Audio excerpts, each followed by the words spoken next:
Daniel Johnston, el artista más interesante y honesto que conozco sin duda, y siendo realista, de los más interesantes en general que he documentado. Es la definición de artista por excelencia, pionero de la música lofi, también uno de los máximos exponentes de la música indie y todo sin buscarlo. Ha inspirado a artistas tan grandes como Kurt Cobain, Mac Miller, Lana Del Rey e incluso a Matt Groening, el creador de Los Simpsons. Si quieres conocer la historia de Daniel Johnston, su arte, su lucha constante por su salud mental y por qué es el clarísimo ejemplo de que el arte se abre camino ante todo, quédate que te lo explico.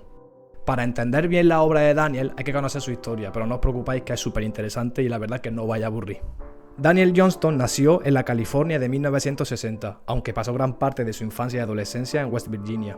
Desde pequeño siempre ha sido una persona extremadamente creativa, mostrando gran interés en los dibujos, en la música y en la grabación de vídeos. A pesar de ser bastante de nicho, es un artista tremendamente documentado y grabado porque literalmente él mismo se encargó de documentar gran parte de su vida.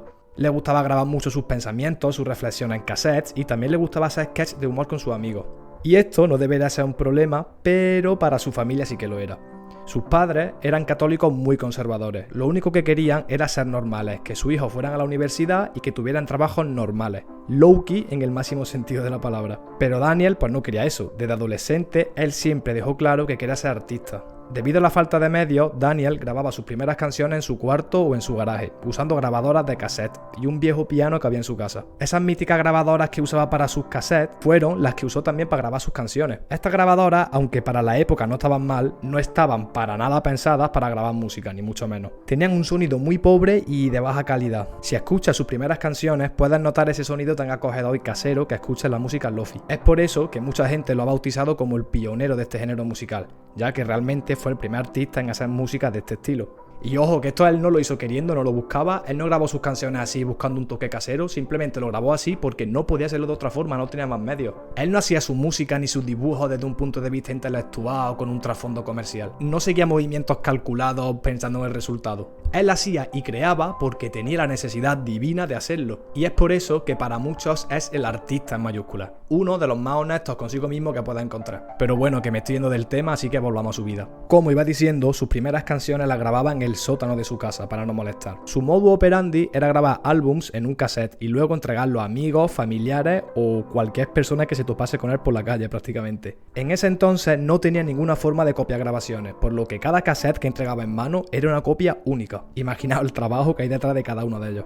El instituto para él fue un gran punto de inflexión, ya que en esa época comenzó a darle mucha más caña a sus dibujos. Y desgraciadamente también es cuando los primeros síntomas de su enfermedad mental comienzan a relucir, algo que tristemente le acompañaría el resto de su vida. En el instituto pasa de ser un chico muy alegre y extrovertido a volverse más errático, comienza también a obsesionarse con personajes ficticios como Casper y el Capitán América, que de hecho podemos ver cómo estos personajes protagonizan gran parte de sus dibujos. Finalmente consiguió graduarse del instituto en 1979 y, siguiendo el camino académico convencional, comenzó su estudio universitario en Abilene Christian University, en Abilene, Texas. Aunque no duró mucho. En la uni, su enfermedad mental comenzaba a ganar mucho más peso. Debido a ello, y tras pasar una semana en la universidad, decide volver a casa y la verdad que en su hogar la cosa mejoró bastante. A los pocos meses y de cara al siguiente semestre, comenzó su estudio en la Universidad Artística de Kent State, cerca de su casa. Aquí le iba mucho mejor ya que seguía viviendo en su casa con sus padres y además sentía que su personalidad pues cuadraba mucho más con un estudio artístico.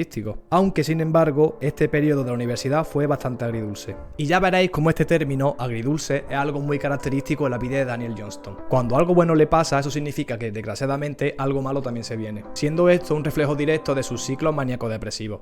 Aunque luego entraré más en detalle en esto. Allí conoció a Lori Olin, su eterna musa y el amor de su vida que inspiraría la gran mayoría de sus canciones, que no son pocas. Comenzó a desarrollar una tremenda obsesión por Lori. Dicho textualmente por él, le sirvió para darse cuenta que era un artista. Pero desgraciadamente, y como he dicho antes, una de cal y otra de arena. Gracias a conocer a Lori, se dio cuenta que era un artista y que quería ser músico, pero debido a esta obsesión también comenzó poco a poco una desrealización en la que Daniel se iba desconectando de la realidad e introduciéndose más en su mundo. En la Universidad de Kent State duró 2 años, aunque productivo fue únicamente el primero. El segundo año, que sería el curso escolar 1980-1981, faltaba muchísimo a clase, ya que se pasaba todos los días en el sótano de su casa grabando música. De hecho, sus primeros discos, Songs of Pain, Don't Be Scared, son de este periodo. Listen up and I'll tell a story about an artist growing old. Some would try for fame and glory. Others just like to watch the world.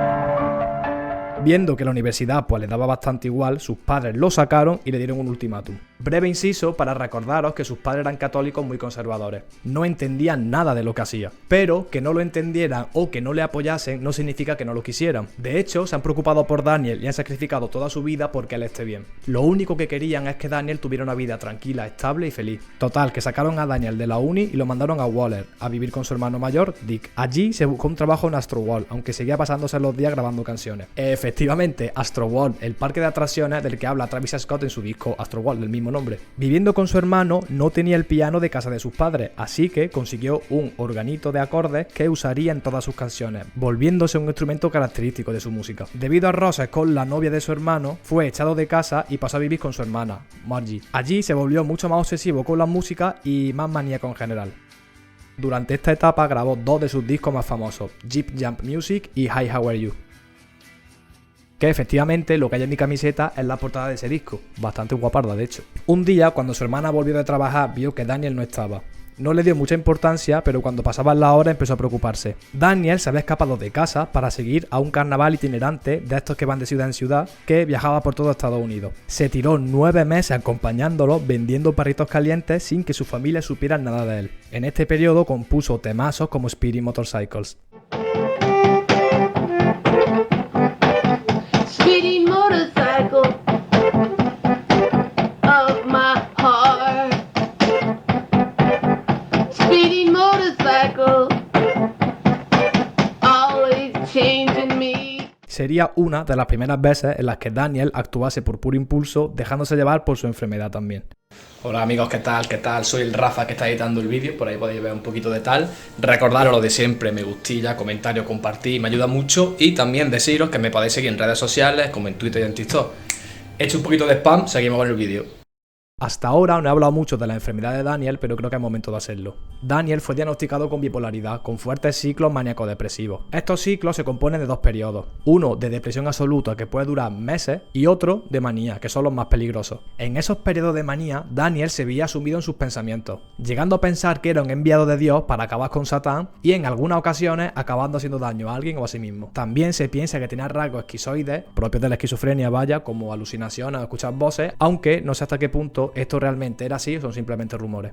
Entender esta enfermedad es muy importante para entender a Daniel, ya que su vida, su forma de ver la realidad y su arte están altamente influenciados por ella. Y retomando este viaje de 9 meses, no todo fue un camino de rosas. Cada vez estaba más absorbido por la paranoia, llegando incluso a tener altercados físicos con uno de los integrantes del carnaval. Finalmente, la caravana llegó a Austin, Texas, donde decidió quedarse. Sin saberlo, tuvo la gran suerte de llegar a lo que en esa época era la meca de artistas independientes de Texas y alrededores, tanto dibujantes de cómics como músicos. Allí comenzó a trabajar en un McDonald's y consiguió un apartamento donde vivir solo. Dicho por él, recuerda este periodo como uno de los más felices de su vida. Un día se enteró de que un grupo que le gustaba, Glass Eyes, tocaba allí. Así que pensó que sería una oportunidad perfecta para darse a conocer. Así que acabó conociendo a la cantante principal del grupo, Cassie McCarthy, y le dio un cassette de Hi How Are You. A Cassie le gustó y finalmente le acabó ofreciendo que fuera telonero de su primera actuación. Y ojo, que aquí comienza la fama de Daniel Johnston. Mucha gente en el concierto no sabía lo que estaba viendo, no sabía si era una broma, si no, si le gustaba, si no, pero Daniel consiguió lo que buscaba, que la gente supiera quién era él y que se acordase de él. Más tarde se enteró de que MTV iría a Austin a hacer un reportaje sobre algunos músicos de la zona. Él lo tuvo clarísimo, me tengo que colar en esa emisión sí o sí. Y realmente así fue. En mitad de la transmisión, no se sabe muy bien cómo, consiguió colarse y promocionar su cassette Hi How Are You. La gente flipaba con la honestidad y la inocencia que desprendía. Poco a poco fue ganando oyentes hasta el punto que había gente que iba solo al McDonald's para verlo. MTV volvió a la ciudad a grabar un concierto de algún artista y contactó con él para que cantase en directo. El 85 y el 86 fueron sus años. Él era feliz, seguía con su música, la gente cada vez los conocía más y había conseguido salir la MTV, un sueño para él. Desgraciadamente, esto no duró para siempre. En septiembre del 86 tomó LSD en un concierto de los Bad Hole Surfers y esto le cambió la vida para siempre. Le sentó fatal y desencadenó en lo que sería su mayor episodio maníaco psicótico hasta la fecha. Tras días totalmente de Lulu, la gente empezó a preocuparse. Su familia, con la que ya había recuperado el contacto, intervino y lo ingresaron en un hospital psiquiátrico en Austin, donde pasó toda la Navidad hasta el 87. Allí fue diagnosticado oficialmente con bipolaridad y comenzaría a medicarse. También este ingreso marcaría lo que sería una larga época que duraría como 10 años de ingreso y salida en hospitales. El 87 se lo pasó entero en casa de sus padres, metido en la cama. Las medicaciones que tomaba lo dejaban totalmente fuera de sí. Dicho para él fue un año perdido. Afortunadamente, llega el 88, le cambiaron la medicación y parece que Daniel volvió a ser el mismo. Decidió irse a Nueva York a retomar la música. Después de un año, sin poder hacer nada, la gente ya se había olvidado de él, así que quería ir a Nueva York a hacer contacto y retomarlo donde lo dejó. Aunque la estabilidad le duró poco y volvió a tener episodios maníacos. A los pocos días lo arrestaron por hacer graffiti en la escalera de la Estatua de la Libertad. Acabó dando un concierto en Pierre Platters, un local donde tocaban lo mejor del underground, pero este concierto fue una locura. Estaba delirando todo el rato. A la gente de primera le molaba, pero a más avanzaba, más deliraba y la cosa se puso muy rara, hasta que acabó llorando. Sus amigos, bastante preocupados, decidieron mandarlo a Austin de vuelta en autobús, aunque Daniel no quiso y se escapó. Finalmente lo encontraron y consiguieron mandarlo a casa, aunque cuando iba de camino se bajó del bus antes de llegar a su destino. Tuvo otro incidente donde acabó golpeando la puerta de la casa de una anciana, haciendo que ésta, por miedo, saltase por la ventana y se rompiera los tobillos. Debido a esto, la policía se lo llevó detenido y de nuevo lo ingresaron en el psiquiátrico. Daniel alegaba que los demonios fueron los que le hicieron saltar. Después de este incidente y tras salir del hospital, se quedó en casa un tiempo. Total, llega el año 1990 y su manager, Jeff Tartakov, organiza un breve tour en Austin, ya que Daniel estaba mucho mejor y quería volver al ruedo. Daniel, en secreto, semanas antes de algún show, dejaba la medicación porque pensaba que así el concierto sería más real y sincero. Tras acabar, volvió con su padre en avioneta, que por cierto no he dicho nada, pero su padre fue piloto de avión en la Segunda Guerra Mundial, así que pues sabía pilotar los aviones muy bien y de hecho tenía una avioneta personal. En este viaje, Daniel sufrió un brote psicótico, creyendo que era un personaje de cómic o bajo alguna alucinación, quitó las llaves del contacto de la avioneta, todo esto en el aire, ¿vale? Y la lanzó por la ventana. El padre realizó un aterrizaje de emergencia entre los árboles y no se mataron de milagro. Después de esto, Daniel volvió a ser ingresado. Durante este tiempo que Daniel estuvo inactivo, su figura creció mucho más. A la gente le encantaba la música tan sincera y desgarradora de Daniel, hasta el punto que Kurt Cobain salió en numerosas ocasiones con camisetas suyas, haciendo que la gente se preguntase quién era. Esto llamó la atención de ejecutivos de discográficas como Atlantic y Elektra. Le ofrecieron contratos y finalmente se decidió por Atlantic Records. Bajo esta discográfica sacó su disco Fan en 1994, aunque no llegó ni a las 6.000 ventas. Finalmente en el 96 lo acabaron echando porque no cumplió con las expectativas. Y en defensa de Daniel diré que esto no es culpa suya, sino más bien de la discográfica. Sabiendo que Daniel es una persona delicada con ciertas necesidades, no le puede exigir el mismo ritmo que le exige a otro de tus artistas. Tras romper el contrato, volvió a su casa y empezó a encontrarse mucho mejor. Y bueno, desde entonces hasta el final de sus días se quedó viviendo con sus padres, como en una casa que tenían justo detrás de la casa de sus padres, y se pasaba el día pues haciendo música con una banda, dibujando, viendo la tele, aunque cuando se encontraba mejor pues también daba conciertos, de hecho haciendo tour por Estados Unidos e incluso por Europa. De forma paralela, Tartakov, el que era su manager, empezó a mover su arte por varias galerías y a la gente le encantaba. De hecho, ha llegado a ser muy conocido en el mundo del arte, siendo sus dibujos, su mayor fuente de ingreso. Y aunque ha seguido teniendo episodios y algún que otro ingreso en el hospital, podemos decir que desde 1999 empezó a tomar una medicación que le sentaba bastante mejor y todo fue mucho más tranquilo. A la edad de 58 años, el 11 de septiembre de 2019, Daniel Johnston fallece. Y sí, realmente murió joven, pero tened en cuenta que toda su vida prácticamente estuvo tomando antipsicóticos, que son medicamentos bastante fuertes y que hicieron que su cuerpo se deteriorase más rápidamente.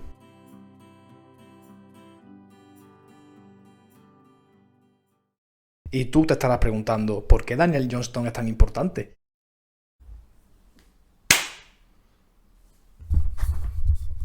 Pues porque ha planteado ciertos puntos, ciertos debates sobre la mesa que no se habían hecho antes. El primer punto es, ¿se puede separar al artista de su obra? Realmente, como todo en la vida, no hay una respuesta clara, ni sí ni no, sino que depende de cada caso. Creo que el caso de Daniel Johnston es evidente que no se puede separar al artista de la obra, pero indagando un poco más, creo que esto depende de la intención que tenga ese arte concretamente. La música de Daniel Johnston es íntima, honesta, personal, y por tanto no se puede separar de Daniel, aunque pueda encontrar otros estilos de música o otras canciones que son más fiesteras o que realmente no tienen esa carga personal, por lo que en esos casos te diría yo que sí se puede. Básicamente creo que cuando el arte en sí es más un producto que una pieza artística, en esos casos sí se puede separar. Pero bueno, decidme qué pensáis vosotros en comentarios. El segundo punto que planteo es la enfermedad mental. Hasta ese momento, al menos de forma conocida a esos niveles, no había habido un artista con una enfermedad mental tan clara y que influyese tanto en su obra. Por lo que desde Daniel Johnston, lo que es la enfermedad mental reflejada en la música ha ganado mucho más impacto, creo yo, y es un tema mucho más recurrente. Tercer punto, y yo creo que el más importante, no es necesario saber música o saber de un arte en concreto para poder hacerlo.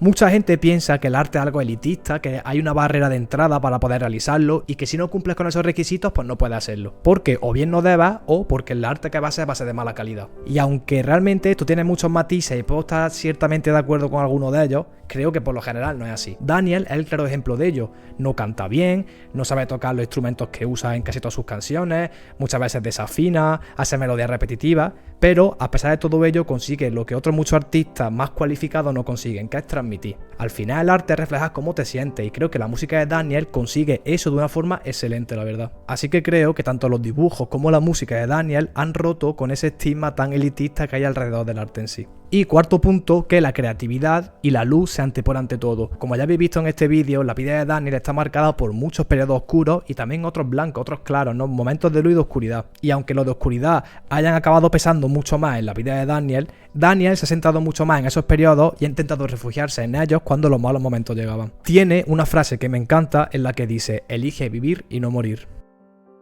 En definitiva, la música de Daniel es genial porque encapsula su vida, esa subida y bajada, y también se muestra sincero, vulnerable y genuino. Hacía arte porque era su única forma de entender la vida, y por eso a tantísima gente le encanta. Consigue encapsular la inocencia de un niño en el cuerpo de un adulto, y nos recuerda que de todo lo malo siempre se puede sacar algo bueno, y que sobre todo hay que ser uno mismo.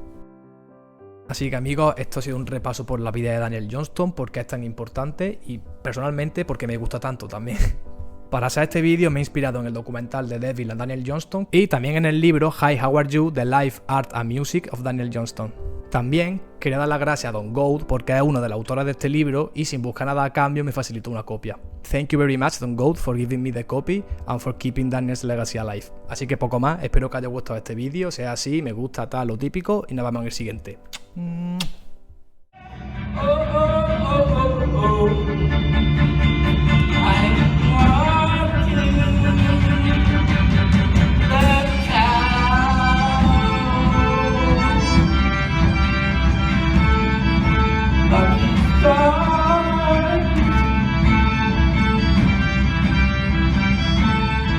Lucky star.